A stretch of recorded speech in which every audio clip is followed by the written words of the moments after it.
حضرت رابعہ بصریہ کو خادمہ نے بتایا کہ گھر میں کوئی مہمان آئے ہیں، تو کہا ان کے کھانے کا انتظام کرو۔ کہا باورچی خانے میں تو صرف ایک روٹی پڑی ہے اور مہمان 4-5 ہیں، کہا اس روٹی کو اللہ کی راہ میں باہر خیرات کر دو۔ کہا ٹھیک ہے، کر دیا۔ تھوڑی دیر کے بعد دروازے پہ دستک ہوئی، پوچھا من دق الباب، کون ہے دروازے پہ؟ کہا فلاں کا فرستادہ غلام ہوں، ہمارے آقا نے آپ کے لیے کھانا بھیجا ہے۔ خادمہ نے کھانا وصول کیا، حضرت رابعہ کو بتایا، کہا لاؤ ذرا۔ دیکھا، کپڑا اٹھایا تو وہ 5 روٹیاں تھیں۔ کہا اس کے آقا نے کسی اور گھر بھیجا ہوگا، غلطی سے ہمارے گھر آ گیا ہے، یہ کھانا واپس کر دو۔ کھانا واپس کر دیا۔ پھر تھوڑی دیر کے بعد دروازے پہ دستک ہوئی، پھر پوچھا دروازے پہ کون ہے؟ کہا میں فلاں کا غلام ہوں، میرے آقا نے آپ کے لیے کھانا بھیجا ہے۔ خادمہ نے وصول کیا، حضرت رابعہ نے کہا ذرا لائیے، دیکھا تو 7 روٹیاں تھیں۔ کہا اس کے آقا نے کسی اور گھر بھیجا ہوگا، یہ غلطی سے ہمارے گھر آ گیا، اس کو بلاؤ اور واپس دے دو۔ تھوڑی دیر کے بعد پھر دروازے پہ دستک ہوئی، پوچھا من دق الباب، کون ہے، کون دروازے کو کھٹکھٹا رہا ہے؟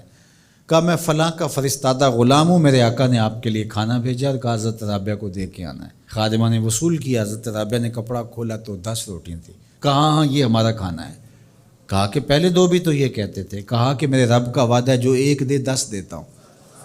تو پہلے 5 تھیں، پھر 7 تھیں۔ میں نے کہا مالک 10 پوری کرے گا تو تیری بندی وصول کرے گا۔ من جاء بالحسنۃ فلہ عشر امثالھا، جو 1 نیکی کرے اللہ 10 کا ثواب، اور 10 سے بھی وہ کہتے جتنا گڑ پاؤ اتنا میٹھا، تو 700 گنا تک، اور اللہ چاہے تو اس کو بھی بڑھا دیتا ہے، اس کے لیے کوئی مشکل نہیں ہے۔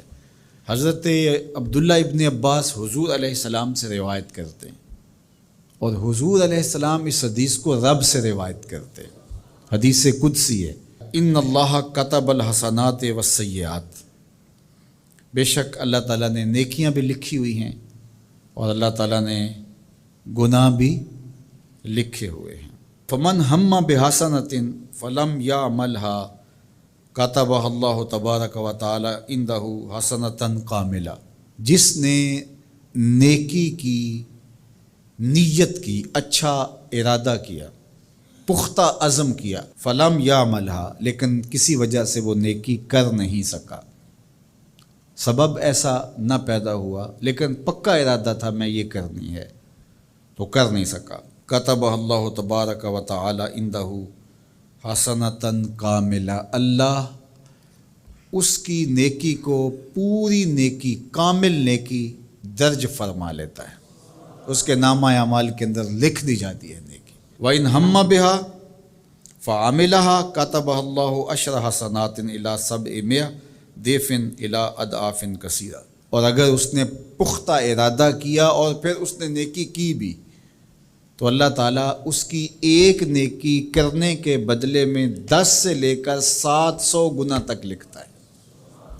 کی ایک ہے لیکن اللہ نے 10 لکھی، یا 10 سے بھی 700 گنا تک، جتنی اس کی رضا تھی اس کے مطابق یہ لکھ لیا۔ وَإِنْ ہَمَّ بِسَیِّئَةٍ، اور اگر اس نے نیکی کی بجائے بدی کا ارادہ کیا اور پختہ ارادہ کیا، فلم یعملھا، لیکن اس نے بدی کی نہیں، برائی کی نہیں، کتبہ اللہ عندہ حسنۃ کاملہ، اللہ اس کو بھی نیکی لکھتا ہے کہ اس نے بدی کا ارادہ کیا تھا لیکن بدی کی نہیں، لہذا نہیں بدی کی تو ہم اس کو نیکی لکھتے ہیں، اس کو بھی نیکی لکھ لیا گیا۔ وَإِنْ ہَمَّ بِهَا، اگر اس نے پختہ ارادہ کیا برائی کا، فَعَمِلَهَا، اور عمل بھی کیا، کتبہ اللہ سیئۃ واحدہ، اللہ ایک ہی لکھتا ہے۔ اگر نیکی کا ارادہ کیا، نیکی نہیں کی تو ایک نیکی لکھی گئی، اور اگر وہ نیکی کر لی تو 10 سے لے کر 700 تک اللہ اس کی نیکیاں لکھتا ہے، اور اگر برائی کا ارادہ کیا لیکن کی نہیں تو اللہ اس کے بدلے میں ایک نیکی لکھتا ہے کہ اس نے گناہ چھوڑا ہے، گناہ چھوڑنے کا بھی ثواب، اور اگر اس نے گناہ کر لیا ہے ارادے کے بعد تو ایک کیا ہے، ایک ہی لکھا جائے گا، اور دوسری بات کہ اگر توبہ کی تو وہ بھی مٹا دیا جائے گا۔ اللہ اکبر۔ تو ایک نیکی کریں گے تو 10 کا ثواب ملے گا، اس کی کرم نوازیوں کے در کشادہ ہیں، کھلے ہوئے ہیں۔ تو یہ اس امت کا اعزاز ہے جو اللہ تعالیٰ نے اس امت کو عطا کر رکھا۔